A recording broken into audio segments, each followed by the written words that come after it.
Sumas Mountain, near Deming, Washington, is a quiet, forested place, known for its rugged terrain and scenic views.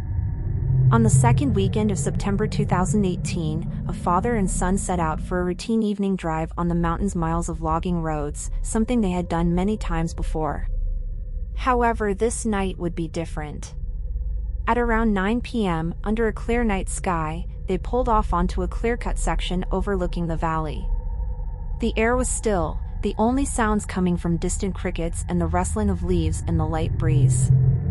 With nothing but darkness ahead, they took out their flashlights, scanning the tree line in the distance.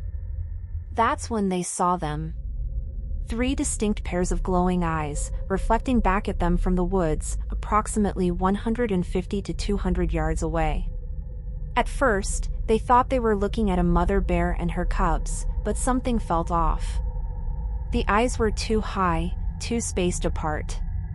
They kept their lights trained on the figures, trying to make sense of what they were seeing. Then, without warning, the largest figure let out a deep guttural grunt, followed by a chilling holler that sent a shiver down their spines. Before they could react, it charged. It moved at an astonishing speed, tearing up the steep hillside with ease, staying just along the tree line. The sheer power of its movements was unreal. It covered what had to be 50 yards in mere seconds. Then, just as suddenly as it started, it stopped. The father and son sat frozen, hearts pounding, as they shined their flashlights toward the spot where it had halted in the tree line. The figure stood there, waiting. And behind it, the 2 smaller figures remained, unmoving, watching. Then, the silence came. A deep, unnatural silence. No crickets. No wind. Just stillness. For the next 3 hours, the 2 smaller figures lingered at the tree line.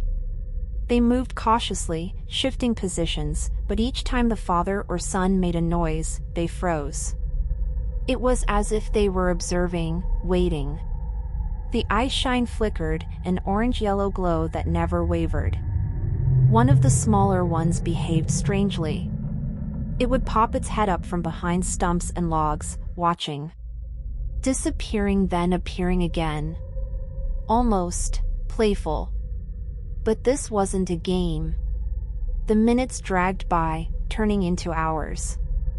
Neither man spoke much. The air felt thick with tension. Every muscle in their bodies screamed at them to leave, but their curiosity held them in place. Then, just before midnight, the silence broke. The largest figure emerged from the tree line, stepping fully into view. The father and son raised their flashlights, illuminating the creature. It was massive. Its dark brown form towered over the forest floor, standing with a presence that felt almost unnatural. Then, in full view, it did something that made their stomachs drop. It stepped over a log and began walking downhill. Not like a bear. Not like any animal they had ever seen. It moved on 2 legs. The smaller figures followed, mimicking its movements. As they descended, the son, fueled by a mix of adrenaline and fear, shouted toward them. The largest one stopped. It turned. Even from the distance, they could see the slight bob of its head, the distinct movement of its arms swinging at its sides, just like a human. Then, it was gone. By the time they left, their hands were still shaking. They knew what they had seen. And they knew there are no brown bears on Sumas Mountain. The next day, the sun returned. The ground where the creatures had been standing was torn up, disturbed. But it had been too dry, no footprints remained.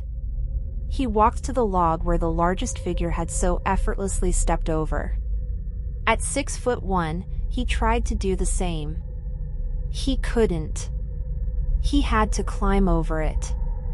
A week earlier, his parents had been in the same area, picking berries.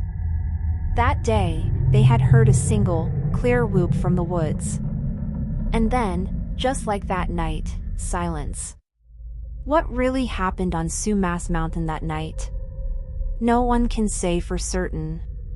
But one thing is undeniable. They had witnessed something they would never forget.